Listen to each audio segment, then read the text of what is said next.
Votre livre, L'Église des apôtres, un modèle pour aujourd'hui, nous fait revenir à l'immense fécondité des 2 premiers siècles de l'Église.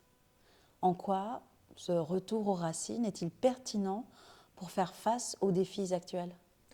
Alors effectivement, quand on relit les évangiles, on ne se rend peut-être pas compte immédiatement de la nouveauté de l'évangile qui commence en fait au matin de Pâques, quand le Christ ressuscité apparaît au milieu des disciples. Il y a une grande joie et ils reçoivent l'Esprit Saint, spécialement au jour de la Pentecôte. Il y a un feu dans le cœur des fidèles, un enthousiasme qui est caractéristique de cette Église naissante. Et Saint Paul, quand on voit dans ses lettres comment il témoigne de cela, c'est très beau parce qu'il dit, ben voilà, pour moi, vivre c'est le Christ. Il vit en présence du ressuscité, dans le feu de l'Esprit Saint, et il invite chaque chrétien à faire de même. Et il donne à chacun, chacune une très grande importance en partant du baptême, en disant, vous avez revêtu le Christ, vous avez reçu l'Esprit Saint, vous avez reçu des charismes, c'est-à-dire des dons pour les autres, qui vont construire l'Église. Et il donne donc à chacun, à chacune, une très grande importance. D'autant plus que pour lui, le culte spirituel, c'est d'offrir sa vie au Seigneur, comme il le dit dans la lettre aux Romains, au chapitre 12. Voilà, une vie comme une offrande faite à la gloire de Dieu. Et chacun, chacune prend conscience qu'il est à la fois prêtre, prophète et roi. Et donc chacun est vraiment appelé à construire cette Église. Bien sûr, je pense que cette vision d'un christianisme enthousiasmant peut beaucoup rassembler les chrétiens aujourd'hui, parce que d'une part, c'est un christianisme très profondément spirituel, fondé sur l'Esprit Saint, et en même temps, une Église vraiment rayonnante et missionnaire, et qui rejoint, au fond, la préoccupation, je pense, des chrétiens d'aujourd'hui. Dans votre propos, vous arrivez à donner une place à chacun, que ce soit aux évêques, à la hiérarchie, au peuple de Dieu, aux femmes, aux laïcs. La clé de cette communion est une codécision. Qu'entendez-vous par là? Alors effectivement, c'est le pape François qui a mis en lumière que l'Église comme communion, comme l'avait souligné le Concile Vatican II, l'Église est une communion à l'image de la Trinité, une communion fraternelle, mais cette communion, elle suppose une codécision. En effet, si je désire faire valoir ma volonté, si je l'impose à quelqu'un, il n'y a plus de communion. Donc si on recherche la volonté de Dieu, il faut qu'elle soit le fruit d'un accord, d'une codécision, d'une communion profonde. Et c'est justement ce que les apôtres avaient très très bien compris quand ils ont institué les anciens. Alors qui sont les anciens? Ce sont des personnes à l'autorité morale reconnue, pas forcément des personnes âgées, qui représentent les communautés. Et quand les apôtres avaient besoin de prendre des décisions importantes, ils convoquaient les anciens. Et quand ils arrivaient à l'unanimité, à une communion profonde, c'était pour eux le critère de la présence de l'Esprit Saint. Et d'autre part, quand on lit par exemple le chapitre 16 aux Romains, on voit que Saint Paul fait l'éloge de femmes qui ont des places, des rôles très importants dans les églises locales. Et cela, en fait, signifie qu'il est très probable, quasi certain, je pense, que parmi les anciens, il y avait des femmes. Et pourquoi? Parce qu'il y a une nouveauté absolue dans ce monde patriarcal de l'époque, c'est que le baptême est donné aux hommes et aux femmes, et tous les deux revêtent le Christ, reçoivent l'Esprit Saint.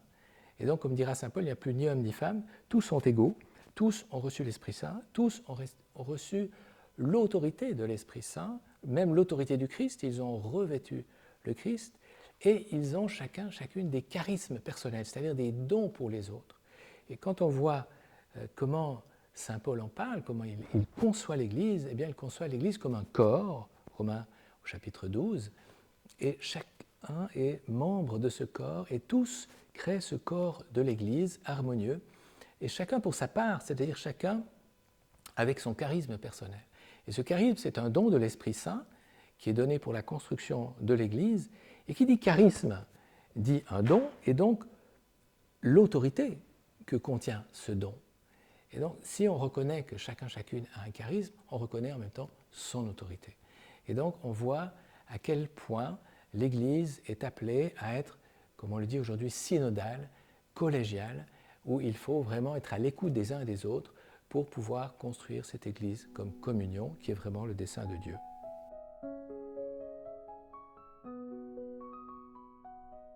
Pensez-vous envisageable de mettre en place, tant au niveau du Vatican que des instances des conférences épiscopales ou même de nos paroisses, ce que vous appelez le collège des anciens?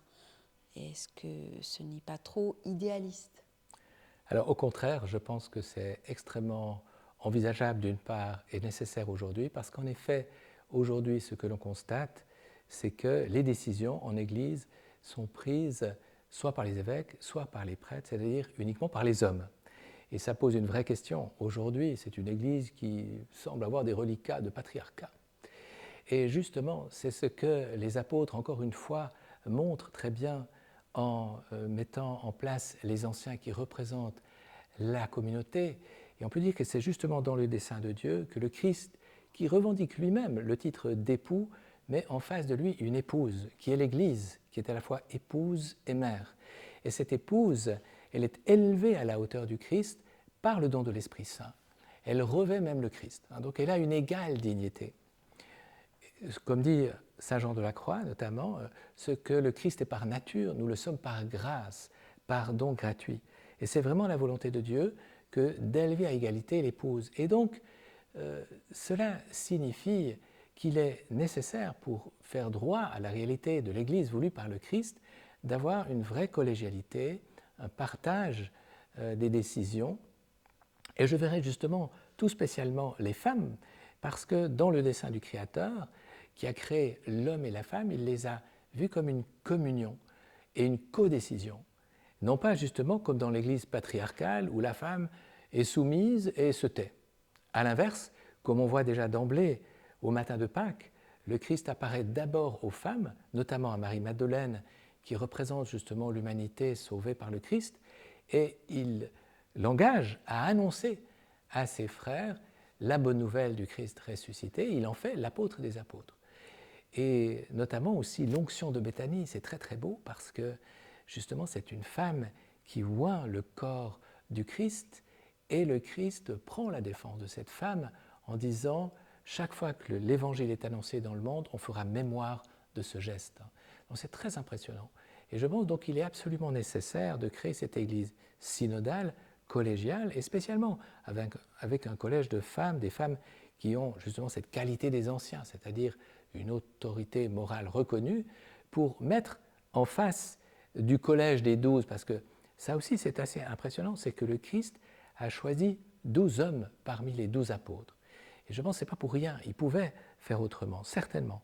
Mais ce collège appelle un vis-à-vis féminin, et qui est justement l'Église épouse, qui est appelée à être représentée principalement, je dirais, par des femmes éminentes. Et cela donnerait aujourd'hui un témoignage remarquable dans le monde d'aujourd'hui, de montrer que le chemin à suivre, finalement pour le monde entier, c'est cette participation des hommes et des femmes dans les décisions importantes, soit au niveau de l'Église et même du monde.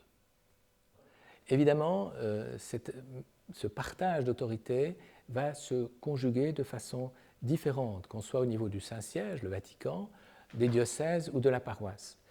Au niveau du Saint-Siège, déjà le synode sur la synodalité que le pape François a inauguré revendique que le pape soit plus représentatif d'un collège, non seulement des cardinaux, mais aussi des patriarches, et comme l'était Saint Pierre, qui était le porte-parole des 12.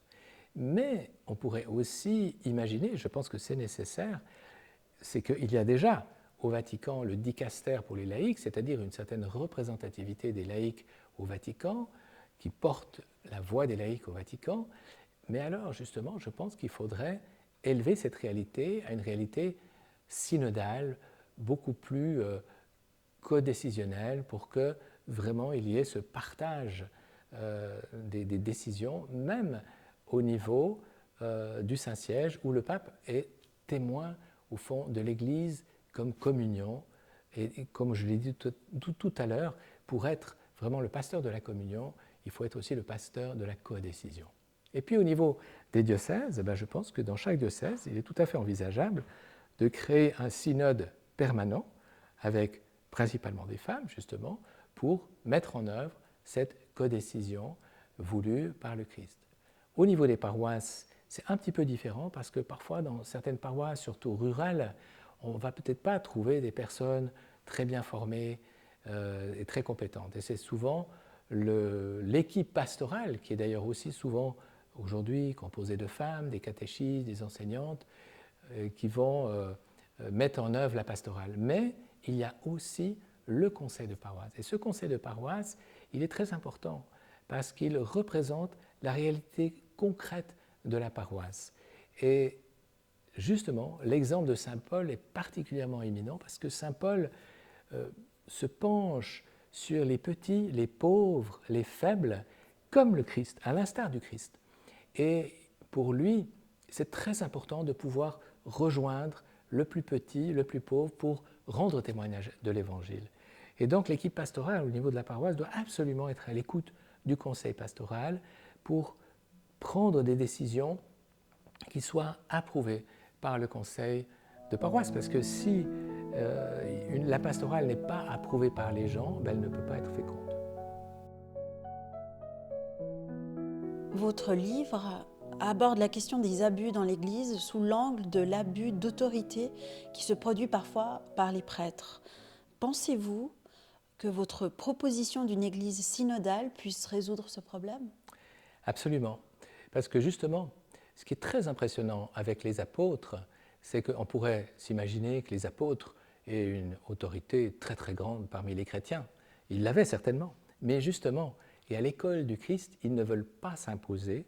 Et c'est pour ça qu'ils instituent les anciens, pour créer ce dialogue avec les communautés et pour chercher ensemble la volonté de Dieu. Or, aujourd'hui, il y a ce problème dénoncé par le pape François du cléricalisme. Alors, qu'est-ce que le cléricalisme ? C'est le risque qu'un prêtre s'impose par son autorité, parce que je suis prêtre, je vais m'imposer, donner des ordres, au mépris peut-être justement de la communion. On a beaucoup parlé dans les médias des abus sexuels, mais ça, c'est un aspect terrible, mais d'un problème, à mon avis, plus profond, qui est l'abus d'autorité, cette tentation de dominer l'autre en fonction d'une autorité morale, je suis prêtre, donc je peux m'imposer. Et donc, on voit très très bien que les apôtres ont évité ce problème en créant cette collégialité, cette codécision.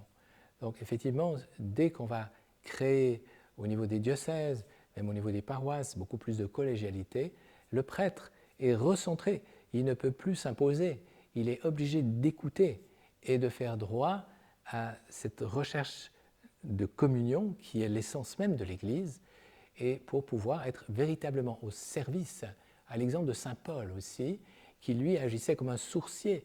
Il allait vers les gens pour découvrir avec eux les charismes des uns et des autres pour construire cette Église. Et ça, c'est véritablement le pasteur qui met en valeur chacune pour construire la communauté. Et donc je pense qu'effectivement, c'est un moyen très puissant pour faire face à ce problème majeur du cléricalisme. L'Église vient de recevoir un nouveau pape, humble, très à l'écoute et désireux de continuer l'esprit du synode. Est-ce que ce n'est pas exactement l'attitude pour vivre cette communion participative dans un nouvel élan missionnaire ? Absolument. Je pense que ce qui est très impressionnant quand on voit d'emblée l'élection de ce pape qui a créé l'unanimité. Et je crois que ça, c'est quand même un signe extraordinaire de l'Esprit Saint. Et justement, dès son premier discours à l'esplanade du Vatican, il a fait référence à l'église synodale voulue par le pape François, à une église qui se fait proche des gens. Et justement, ce pape Léon, il était pasteur aussi dans les petites communes rurales du Pérou, et il était connu pour être un homme très humble et très à l'écoute, vraiment à l'image justement de Saint Paul. Et je crois qu'on peut vraiment compter sur lui pour continuer cette œuvre qui me paraît si importante pour l'avenir de l'Église.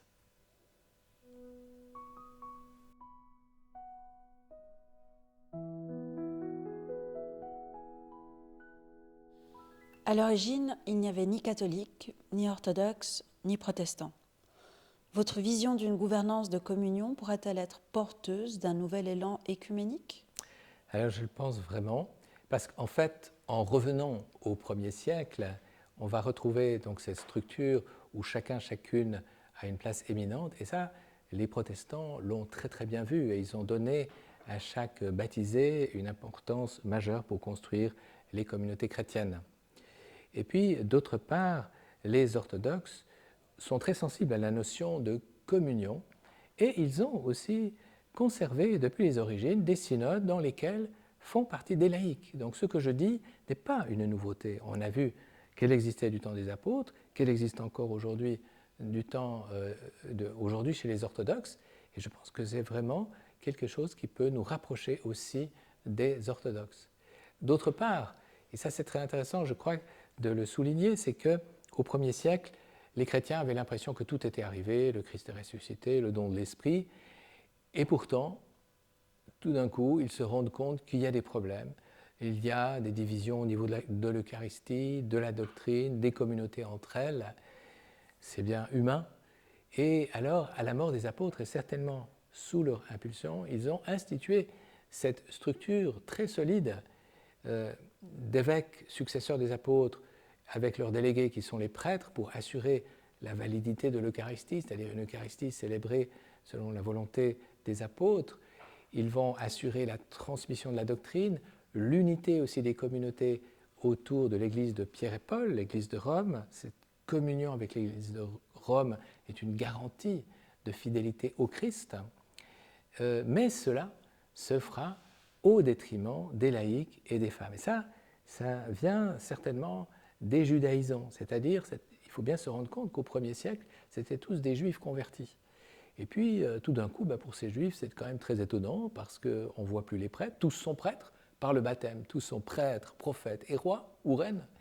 Et puis, il y a une parfaite égalité entre l'homme et la femme, et certains juifs, au fond, qui sont comme des traditionnalistes, qui revendiquent, au fond, leur tradition, vont triompher à travers cette nouvelle structure en excluant les laïcs et les femmes.